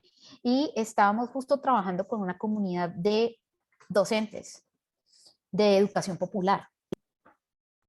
Entonces, la obra, a partir del rol del ser docente, del personaje, nos permitió sentarnos a conversar posteriormente, de acuerdo con la secuencia didáctica que ustedes ven acá, qué me dice la obra, ¿sí? Las voces que encuentro en la obra, qué tipo de acciones me narra la obra. Luego sentarnos a reflexionar lo que denominamos un círculo de la palabra, o lo que dijo Freire en su momento, los círculos culturales, que a través de palabras problematizadoras nos permiten acercar el texto a la realidad. Entonces, algunos docentes encontraban, por ejemplo, un contacto relacionado con el ejercicio en el territorio en donde ejercen la docencia, o la manera en la que han sido víctimas de este tipo de violencia por el hecho de ejercer la docencia, o de qué manera también vivieron situaciones similares en los territorios de donde procedían o con sus familias. Eso es lo que permite la reflexión, ¿no? La obra literaria nos permite también reflexionar desde allí. ¿Sí, Differ? Profesora, buenas noches compañeros, Noches. ¿cómo están? Bueno, importante, he escuchado atentamente, obviamente el país ha vivido todo eso que nos acaban de contar, pero no es menos cierto que hace falta una parte de la historia, y nosotros como futuros politólogos, sociólogos, debemos conocer la historia del país, porque acá se está contando una parte de la historia, de cómo el Estado y unos grupos paramilitares, pues obviamente afectaron a personas inocentes, a muchos campesinos y a muchas personas que tuvieron que dejarlo todo, inclusive hasta la vida, en el campo, porque por obra del accionar de estos grupos. Pero no es menos cierto que también grupos como las guerrillas que hemos tenido a lo largo de los años en el país, las FARC con más de 50 años, también desarrollaron acciones que fueron muy crueles y que afectaron también a los campesinos, a los miembros de la fuerza pública y a otras instituciones del Estado que estaban ejerciendo pues, todo su deber, toda la actividad del Estado en los territorios y tuvieron que salir de esos territorios. Recordemos, por ejemplo, hechos como las tomas guerrilleras a los pueblos, y en donde destruían la caja agraria, donde asesinaban a los policías, les quitaban la cabeza y jugaban fútbol con ellas en el parque, o las dejaban colgadas en el parque como señal de victoria. las mujeres que eran violadas, los niños que eran reclutados de manera forzosa.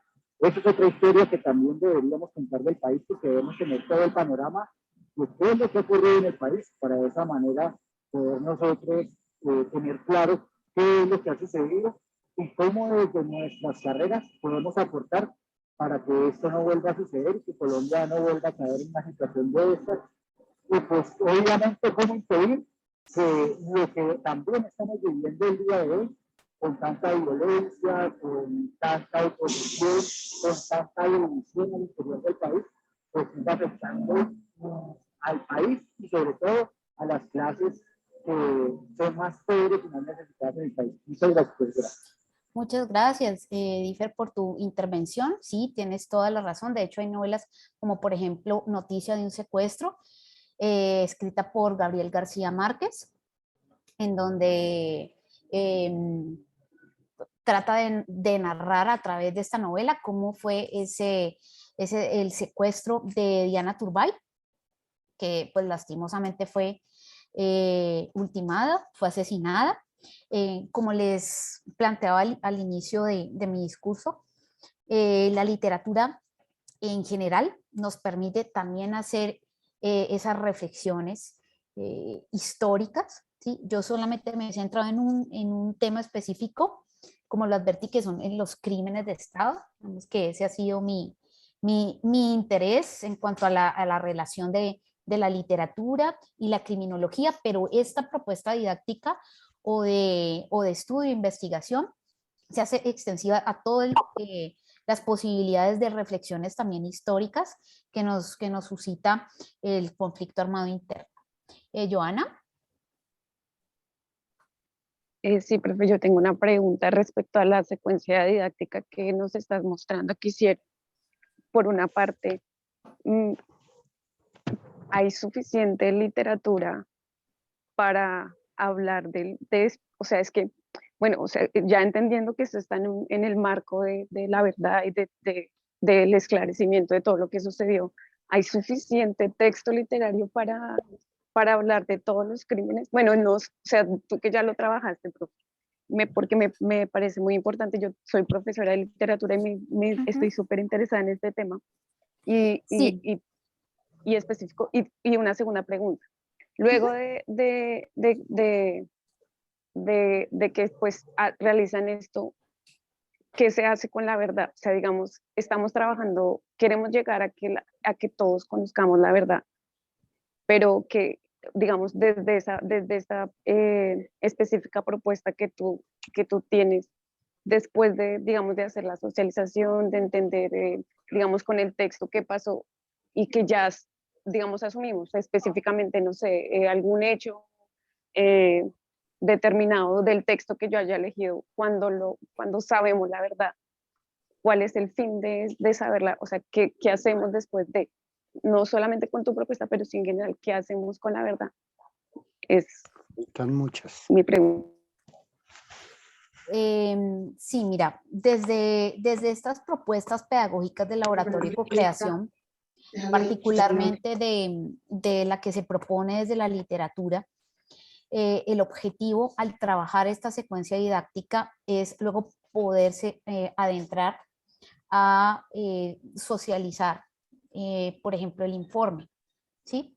Y posterior a esto, trabajar desde aquí, por ejemplo, en escenarios de prácticas restaurativas o de comprender, por ejemplo, el escenario de la administración de justicia, como es la justicia especial para la paz, o también pensarse desde esta propuesta didáctica cómo podemos fortalecer las competencias de comunicación o esas habilidades, ¿sí? A través de la escritura, de la narración, sí, poder posibilitar hablar, ¿sí? También hablar sobre, por ejemplo, la verdad en espacios en donde no es permitido siquiera mencionar estas temáticas, ¿sí? Entonces, también las propuestas pedagógicas, que ustedes van a encontrar otras también en la página, tienen el multipropósito, ¿sí? Que también puedan ser adecuadas, que quienes las usen se las apropien, pero básicamente el objetivo, por lo menos desde la propuesta que hicimos con mi compañera, es que esto pueda motivar también a ejercicios de prácticas de restauración. Y te lo digo ¿por qué? Porque yo llevé esta propuesta mucho antes de que estuviera allí publicada. Yo la he trabajado en diplomados que tienen que ver con psicología sistémica, todo lo que tiene que ver con el trabajo con familias. Entonces, cómo abordar este tipo de temas que son difíciles de hablar a través de la literatura. Entonces, he participado en espacios donde se ha trabajado desde la psicología sistémica, constelaciones familiares, por ejemplo. Y se han dado muy buenos procesos, o sea, positivos de prácticas restaurativas desde ese lugar, porque las familias que han participado desde esa lógica de lo sistémico buscan es trabajar también lo que han denominado esa fractura del tejido, ¿no? Del tejido social, que lo podemos leer en cómo las familias han vivido la violencia en nuestro país o que son víctimas del conflicto. También he participado desde esta propuesta en esos escenarios, entonces creo que se pueden llevar también a otros espacios. La profe Vanessa dice, pero hay que diferenciar las formas de violencia y los actores de las violencias. Sí. José. Profe, muy buenas noches. Muy atento y muy interesante pues lo que usted nos indica.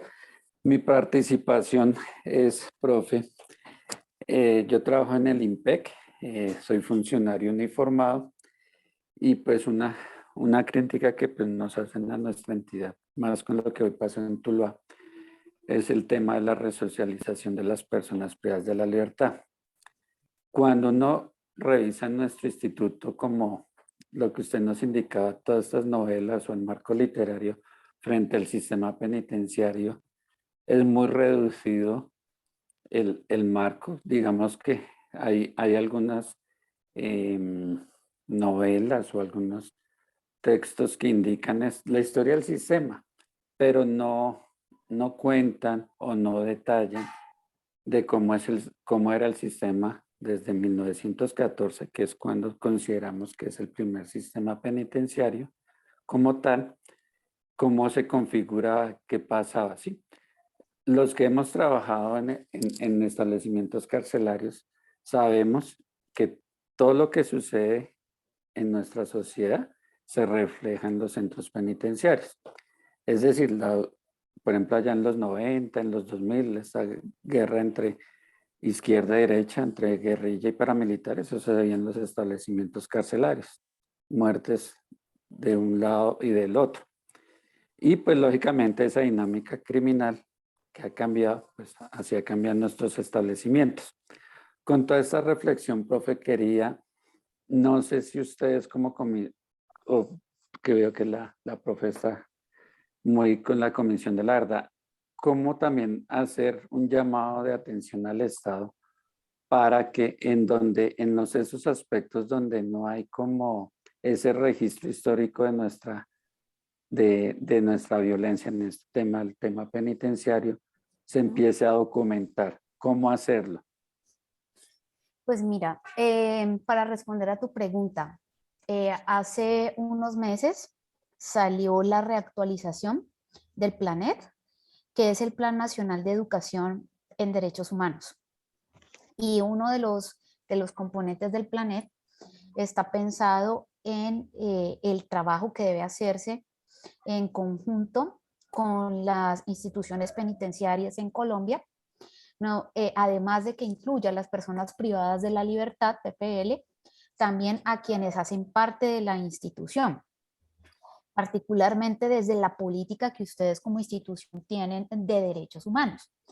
Lo conozco porque hace un par de años en la institución penitenciaria de Villahermosa en Cali. Realicé un proyecto de investigación con unos compañeros y compañeras para pensarnos una estrategia pedagógica que se denominó Siendo Agentes Educativos en Derechos Humanos, e involucraba la participación de las personas privadas de la libertad, de los administrativos y de quienes trabajan como guardianes o guardianas en el IMPEC. Pues lo que yo conozco que se ha tratado de hacer es desde lo pedagógico. El resultado del proyecto de investigación fue la creación de una cartilla pedagógica. Te voy a copiar el nombre aquí, Siendo Agentes Educativos en Derechos Humanos, y el componente transversal es lo artístico, ¿sí? Y allí está también el componente literario y se proponen ejercicios, por ejemplo, a través de mapas, árboles, cartografías, ejercicios narrativos, proyectos de vida, que está muy articulado al componente de resocialización, pero también internamente de las comisiones que ustedes deben tener en materia de derechos humanos, cómo se puede hacer un ejercicio de reconstrucción de memoria histórica relacionada con justo uno de los puntos que tocamos allí es el que tú mencionas ahora. Y nos apoyamos ya teóricamente, un autor que yo he trabajado, que es David Garland. Él tiene un texto buenísimo que se llama Castigar y Asistir, y allí hace referencia a esta crítica desde la criminología, analizando quiénes son los actores de las instituciones penitenciarias y carcelarias, y plantea allí que la mirada debe ser para todos y todas, o sea, no centrarse en uno solo de los actores que hacen parte del sistema. Yo te diría eso, lo que yo conozco que desde aquí se ha estado haciendo. Puedes encontrar la cartilla, la puedes encontrar con ese nombre, ¿no? Siendo Agentes Educativos en Derechos Humanos, y allí pues hacemos un planteamiento de la importancia de acercarnos desde ese lugar de los derechos humanos. Bien, bueno, profe Vanessa, no sé si alguien más quiere hacer alguna intervención. Profe, muchísimas gracias por esto que nos has traído la noche de hoy. Creo que nos dejan muchas reflexiones. Creo que, por un lado, exaltar mucho el papel de la literatura y de, digamos, ¿cómo lo digo?, de otros monumentos, diría mi asesor de tesis, pensando en que los documentos escritos de esta forma, un poco diferenciada de lo que usualmente leemos, son monumentos que nos sirven a nosotros también para toda una reconstrucción de esas formas como colectivamente estamos significando la historia. Entonces, creo que nos dejas acá algo muy valioso para la persona que ahorita también nos comentaba que era profesora de literatura, pero también muy valioso para encontrar desde la investigación otras fuentes que también son necesarias e importantes a la hora de plantearnos, digamos, como que esas fuentes a las cuales debemos recurrir, ¿sí? Son otras voces, pero son unas voces necesarias. Entonces, muchas gracias, profe, por esto, y hacerle también un llamado a los estudiantes acá en ciertos aspectos, y es que también es importante como reconocer como cuando estamos, digamos, como que parados sobre lo que nos está explicando un poco la profe desde la literatura, desde lo que se está expresando en los libros, pero también pararnos frente a el otro lado, en donde nos estamos parando de lo legalmente constituido, y eso lo digo como por la discusión que se estaba presentando frente al texto y frente a lo que hay, digamos, como en el derecho internacional humanitario también, frente a los crímenes como tal y quiénes son los culpables de los crímenes. Una cosa es lo que se nos muestra desde la literatura, las expresiones, los actores internacionales que se pueden presentar en la literatura, y otro es lo que se nos está presentando en las realidades, que dejan de lado, digamos, como que esa parte de la ficción, ¿sí? Digamos que la literatura combina un poco ambas, y en varios de los cronistas también que vos mencionabas ahora, pues hay una combinación de ambas, pero digamos que también es un poco para generar unas diferenciaciones en los discursos que son necesarios. Eso como para también aclarar, no quisiera tampoco como cerrar el espacio sin terminar de clarificar que recordemos que el Estado tiene una función de seguridad y protección con la población, y que por eso el Estado es el culpable, así hayan, digamos, como que otras personas jalado el gatillo, generado los desplazamientos y demás. El Estado siempre va a ser el culpable por la omisión a la protección de la ciudadanía cuando está su misión. Entonces ahí también hay unas condiciones que nosotros debemos plantearlo. La cuestión también está en los relatos. Y esto como para una invitación, porque estoy viendo que dentro de lo que les habíamos compartido ahorita de la Comisión de la Verdad, hay un texto que es el último de los textos que se presentan en la columna de la página, que es como de relatos, de historias, de esas formas como las víctimas también han contado lo que pasaron, lo que vieron, cómo lo procesaron, y me parecería muy importante y muy valioso que nosotros también realizáramos esta lectura muy juiciosa. Ahí se los dejo, Mari, sé que estás por ahí, para el club de lectura. Todo se lo mando al club de lectura. Sí, mi profe, genial, muchas gracias, sí. Sí, sería muy valioso, yo creo que en estos espacios que ustedes lideran entre los mismos estudiantes, que se puedan sentar, leer y discutir estos documentos, estos insumos que para nosotros son fundamentales, y que también ustedes puedan aplicar estas pedagogías que nos han quedado acá como insumos. Y vuelvo un poco como a algo que escribí ahorita, y es que hay una función muy importante dentro de estos procesos que pueden ser un poco frustrantes, que pueden ser muy dolorosos, que nos llevan a un decir, ¿y esto para qué? Y es muy importante que nosotros sepamos que la historia también nos sirve para la no repetición, ¿sí? Para realmente no volver a hacer esto que ya hemos cometido, no volver a estos momentos y a estas prácticas violentas que son demasiado complejas, que nos degradan y que nos eliminan como una sociedad acá. Entonces, también como para mencionar esto que hace que surja en este espacio del día de hoy con la profe Jenny. Agradecerle a todas y todos por la participación tan activa siempre en estos espacios, y nos vemos dentro de 8 días. Nos vemos. Tengo que organizar bien la programación. Nosotros no sé, Mari, si tienen fecha para el próximo encuentro del Club de Lectura.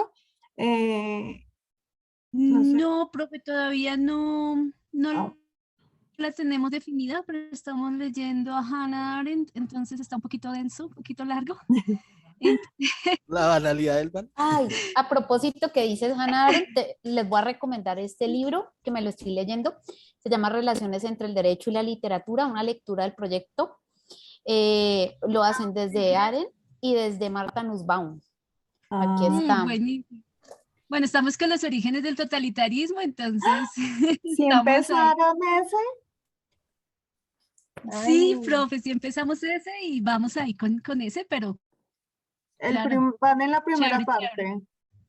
Vamos apenas en la primera parte, sí, señora. Ah, bueno, entonces invitemos a todos y todas a que invitemos a todo el mundo, claro. Ajá. Sí, pues no sé, hay varias personas interesadas, no sé, les puedo dar como mi número de celular tal vez, o no sé cómo para que contacten por WhatsApp y los incluimos. Por favor. El libro es larguísimo, sí. Mari, tú eres la lideresa de este espacio también del Club de Lectura, entonces Ahí te toca asumir ese, Ya ahí estoy dando dejando tu un número ahí para que me escriban y los incluyo en el grupo y bueno. María, ¿hasta qué Ahí tenemos página como el link van? donde pueden acceder a... Señora, ¿hasta qué página van con el de los totalitarismos? No, pues ni siquiera definimos hasta qué página, se supone que ya lo tendríamos que tener casi terminado. ¿Todo el libro? Pero bueno, tranquilo, no se asusten, donde vayamos va bien. Ah, bueno. Pero por invitación, entonces, para iniciar esta lectura, yo les cuento que cuando yo estaba en el pregrado, tuve ahí mis dificultades con la lectura de Arendt, me parecía muy compleja al inicio. Ahí luego me pegué una enamorada impresionante, sí, sigo enamorada y un poco de ella.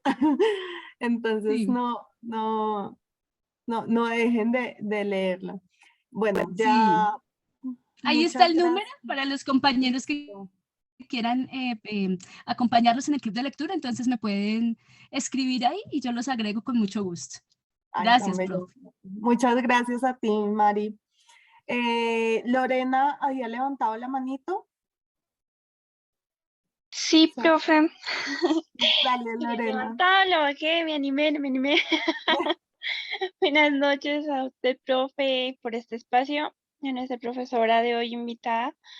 Pues el espacio narrativo siempre nos ayuda, ¿no? A que las cosas se conozcan primero que todo, se analicen, que no se olviden, que se resuelvan, que es como esa base que nos va a dar un respiro, un descanso, ¿no? No habrá, para algunos no habrá ese perdón, no habrá como, digamos, un punto final, pero sí se habrán como esos espacios para que la gente no solo vea su realidad, sino la de las demás personas en su entorno, en su comunidad, digamos, no solo en el contexto de Colombia, sino fuera de ello.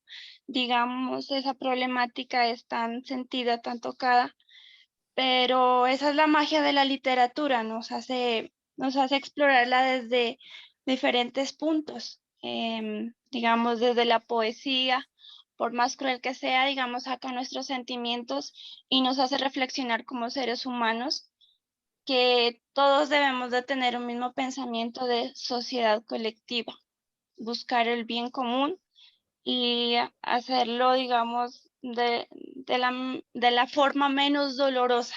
A veces es importante tomar la ficción en esta parte para no afectar tanto ese corazón tan dolorido, ¿no? Tan lastimado.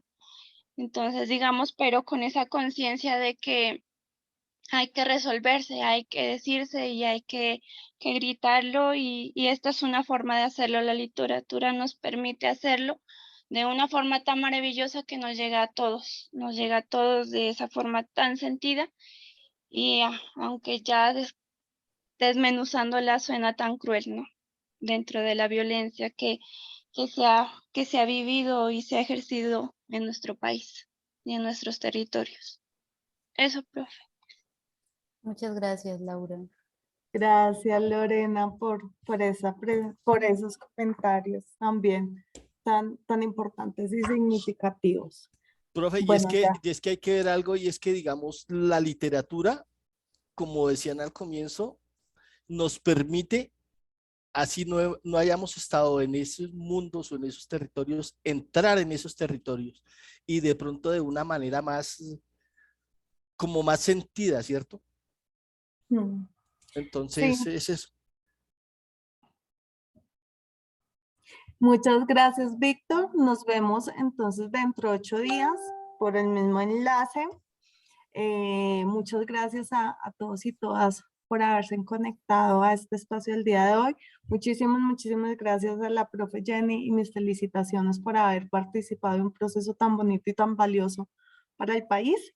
Y estamos acá entonces muy atentos a todos estos procesos. Nos vemos dentro de 8 días por el mismo enlace a las 7 de la noche todos los martes.